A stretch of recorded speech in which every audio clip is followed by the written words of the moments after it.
Bonjour, ici professeur Judith Mallette. Aujourd'hui, je vous parlerai du burn-out, du stress traumatique secondaire et de la fatigue de compassion. Mais avant tout, il est important de retenir qu'il existe une ligne très ténue entre aider et prendre soin, et même prendre trop soin d'autrui. Une mince démarcation entre être sensible à la souffrance d'autrui et être aspiré par la souffrance d'autrui. Et dans un tel moment, quand on est aspiré par cette souffrance-là, on est plus en mesure d'aider vraiment de façon significative cette autre personne qui souffre. La conscience de soi devient donc absolument essentielle, je vous dirais. Mais conscience de quoi exactement? Alors, conscience de notre propre souffrance, conscience de la souffrance de l'autre, cette personne qui vient nous voir pour avoir de l'aide, conscience aussi de l'impact de la souffrance de cette autre personne sur la relation qu'il y a entre nous et sur nous-mêmes aussi comme aidants. Cette conscience de soi est aussi l'un des principaux facteurs de protection contre le burn-out et la fatigue de compassion, et on en parlera plus en détail dans quelques diapos. Donc, être conscient veut aussi dire connaître ce qu'est le burn-out et ce qu'est la fatigue de compassion. Alors, allons-y. Mais d'abord, qui sont les personnes les plus susceptibles de souffrir de burn-out ou de fatigue de compassion?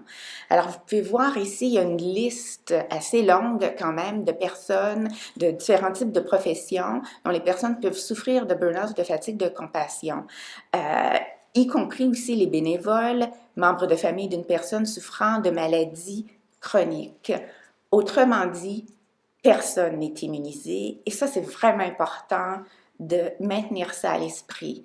J'aime bien aussi cette citation de Raymond qui nous dit « S'attendre à ce que nous puissions être exposés à la souffrance sans être touchés est aussi irréaliste que de marcher dans l'eau sans se mouiller. » Alors, autrement dit, personne n'est immunisé contre le burn-out. Mais qu'est-ce que le burn-out exactement? Alors, une définition qui est élaborée par Christina Maslach, qui est vraiment une figure de proue dans l'étude du burn-out. Les trois principales caractéristiques du burn-out selon Maslach: épuisement émotionnel et physique, dépersonnalisation, ici, important ici de souligner dépersonnalisation, non pas dans le sens du DSM-5, où on pense à de la dissociation, mais dépersonnalisation dans le sens de impuissance, désengagement. Attitude négative aussi envers le travail, parfois même aussi envers des collègues ou envers les patrons. Impression aussi d'un faible accomplissement personnel, donc faible satisfaction au travail, se sentir vraiment dépassé, je vous dirais, par la tâche. Souvent, ce qui accompagne ça, c'est une perception d'un manque d'appui de la part de collègues, manque de reconnaissance aussi de la part des collègues ou encore des supérieurs, des patrons. Une quatrième dimension au burn-out qui n'a pas été identifiée par Maslach, mais que j'ai pu identifier moi de par mon travail clinique et qui a aussi été identifiée par d'autres chercheurs, c'est ce qu'on appelle la détresse morale. Et la détresse morale, c'est quand il y a un écart entre les valeurs du professionnel de la santé et celles de l'employeur ou de l'institution. Alors, un écart entre les valeurs de la personne qui aide, que ce soit dans le cadre de la santé ou n'importe quelle autre profession qui était mentionnée dans la diapo précédente, et celle de l'institution. L'institution pouvant être l'Église, le gouvernement, l'école, peu importe. Alors, ce fossé, souvent, va faire en sorte qu'une personne tombe en burn-out et brûlée, autrement dit. Un autre concept qui est extrêmement important, et qui est non seulement un concept, mais aussi un état d'être, que certains psychothérapeutes et psychologues et autres aidants dont ils peuvent souffrir, c'est le stress traumatique secondaire. Ça consiste en une exposition secondaire autrement et à l'abus dont le client parle. Et souvent, ce qui arrive, c'est à force d'entendre les descriptions assez imagées des traumas, des abus qu'une personne a pu vivre, l'aidant lui-même risque de développer des symptômes qui sont très similaires, en fait, au client à l'aider, même si lui-même ou elle-même, l'aidante, n'a pas été exposée directement au trauma. Souvent aussi, en plus, une des conséquences du stress traumatique secondaire, c'est que l'aidant, non seulement va développer ces symptômes-là, mais en plus va commencer à éviter des situations ou même des personnes, donc des clients, qui présentent ce type de profil clinique aussi. Alors ça, c'est pour le stress traumatique secondaire. La fatigue de compassion, maintenant, c'est un terme qui a été développé par Charles Figley et la façon dont il définit la fatigue de compassion, pour lui, c'est le coût de prendre soin de personnes qui souffrent émotionnellement. Et ce qui arrive, c'est qu'il y a une érosion graduelle de la capacité d'empathie et de connexion. Imaginez-vous. Érosion graduelle de la capacité d'empathie et de connexion. L'empathie et la connexion, c'est au cœur même de notre profession d'aidant. Alors, s'il y a une érosion à ce niveau-là, ça remet très souvent en question l'identité professionnelle de l'aidant. Alors, c'est extrêmement confrontant de se sentir moins empathique, de se sentir moins connecté avec les personnes qu'on tente malgré tout d'aider. Alors, grave épuisement physique, émotionnel aussi. Alors, ça se développe progressivement après avoir été exposé à la souffrance intense de clients. Ça peut être aussi après avoir été exposé à des patients qui ont une condition chronique dégénérative. Donc, des clients dont le profil clinique ne s'améliore pas rapidement ou ne s'améliore pas. Point. Alors, il peut avoir un sentiment d'impuissance aussi. Alors, des clients aussi dans un état chronique de crise. Ça peut être aussi à la suite d'un membre de la famille, un parent ou un enfant qui a une condition chronique, donc qui ne s'améliore pas nécessairement. Et à ce moment-là, une redéfinition de qui je suis, moi, pour tenter d'aider une personne qui souffre tant, alors que j'ai de la difficulté maintenant de connecter avec elle. Alors, fatigue de compassion, fatigué d'être compatissant, au fond, c'est un peu ça que ça veut dire. Une autre situation aussi dont on parle peut-être un peu moins, mais je trouve que c'est important quand même de la mentionner, c'est des demandes, par exemple, répétées dans le cadre de votre travail de collègues qui vous identifient comme étant le psy de service et comme étant la personne pour écouter la souffrance des autres. Ça aussi, cette situation-là risque d'entraîner un état de fatigue de compassion et c'est définitivement pas à minimiser non plus. Alors ici, vous allez retrouver des symptômes qui sont reliés à la fatigue de compassion et au stress traumatique secondaire, soit physique, émotionnel, comportemental, cognitif, spirituel et religieux. Je vais vous amener plus précisément là où c'est écrit en rouge, par exemple émotionnel, difficulté à tolérer l'affect, donc les émotions intenses des clients, mais pas seulement, hein, aussi des amis et même des membres de la famille. On a de la difficulté à connecter à autrui, alors empathie diminuée.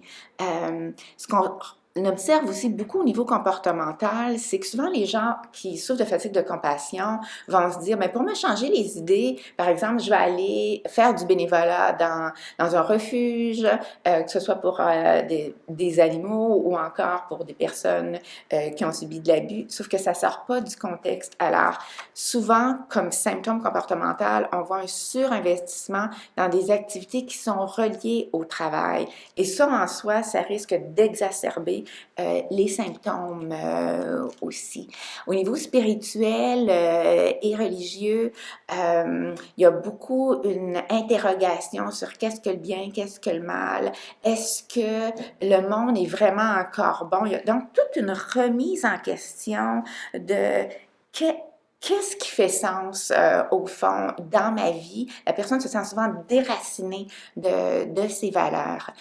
J'aimerais aussi attirer votre attention sur quelque chose que je trouve extrêmement important. Vous savez, ces symptômes-là, là, n'importe qui peut les avoir, hein, et ce n'est absolument pas un signe de faiblesse. Au contraire, je vous dirais, les personnes les plus susceptibles de développer un burn-out ou une fatigue de compassion, c'est souvent les personnes qui sont les plus dévouées, qui sont les plus compétentes. Elles se donnent tellement corps et âme, comme on dit, qu'en fait, elles se mettent beaucoup plus à risque à développer de la fatigue de compassion ou un burn-out. La différence, je vous dirais, entre la fatigue de compassion et le burn-out, c'est davantage au niveau de la fatigue de compassion, on va voir une remise en question au niveau plus existentiel et spirituel. Ce qui ne veut pas dire que ça n'existe pas non plus au niveau du burn-out. Maintenant, les facteurs de risque individuels, alors faible gestion du stress, faible estime de soi. J'aimerais plus particulièrement attirer votre attention sur abus à l'enfance ou trauma. Les personnes qui ont subi un trauma à l'enfance, que ce soit de l'abus ou autre type de trauma, sont beaucoup plus à risque, les études l'ont démontré, à développer une fatigue de compassion plus tard.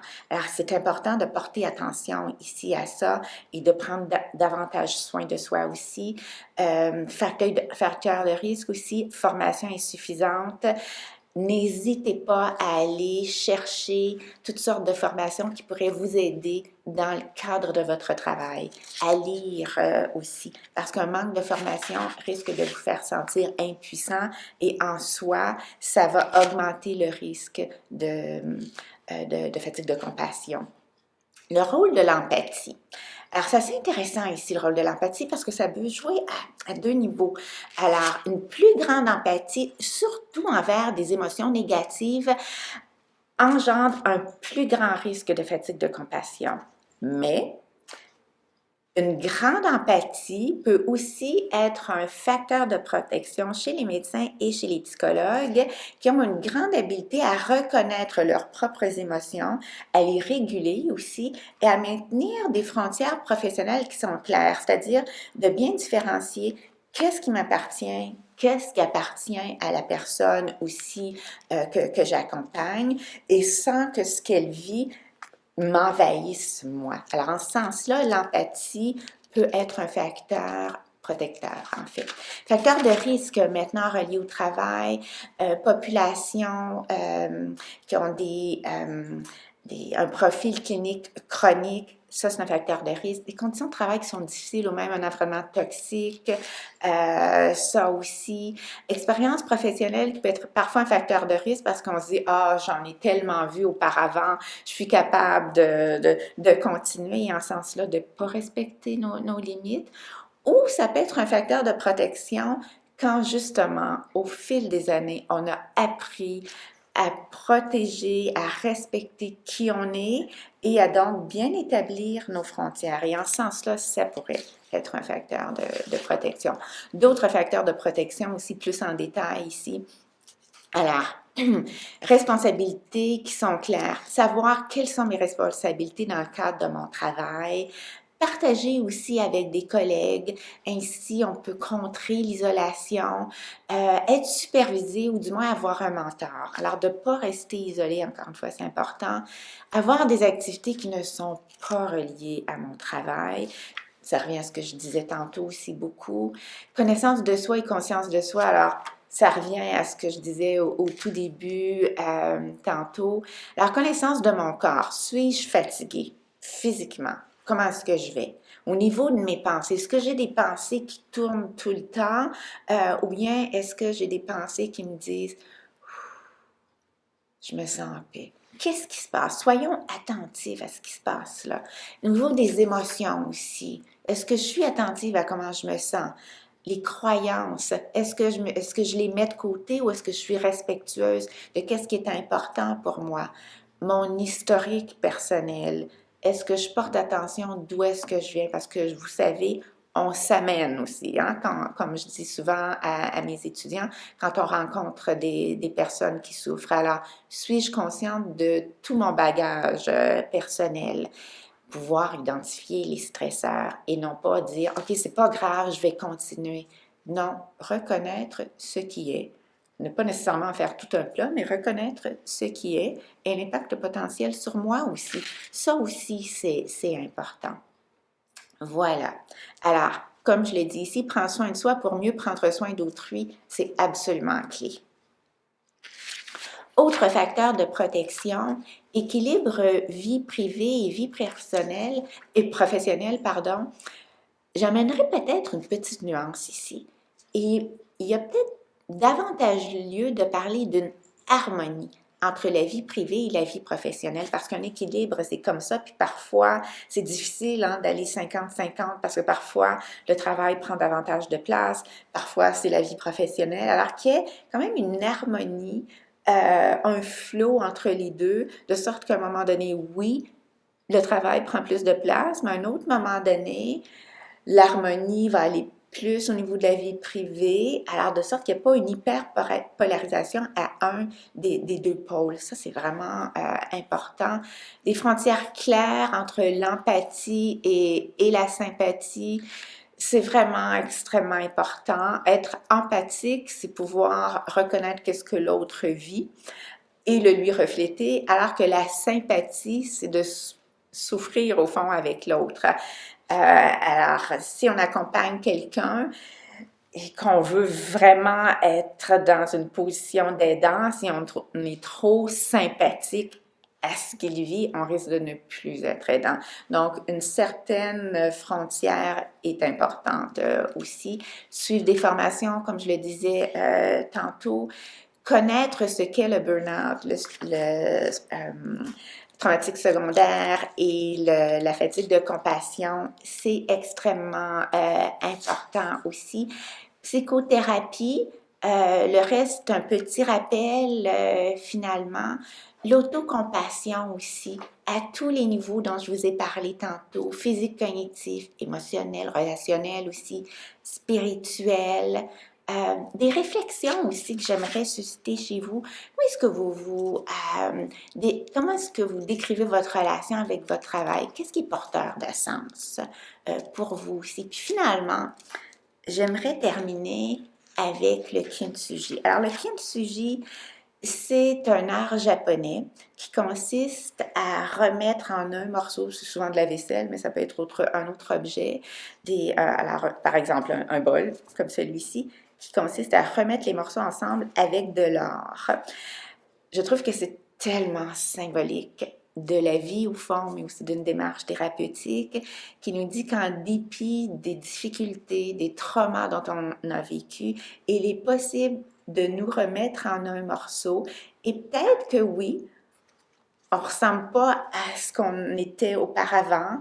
Il y a des cicatrices, mais ces cicatrices-là, ça ne fait pas de nous des personnes qui sont moins qu'avant, mais davantage des personnes qui sont plus qu'avant, qui se connaissent davantage, qui ont survécu, qui peuvent partager aussi tout ce qu'elles ont appris sur elles-mêmes. Voilà, je vous remercie beaucoup.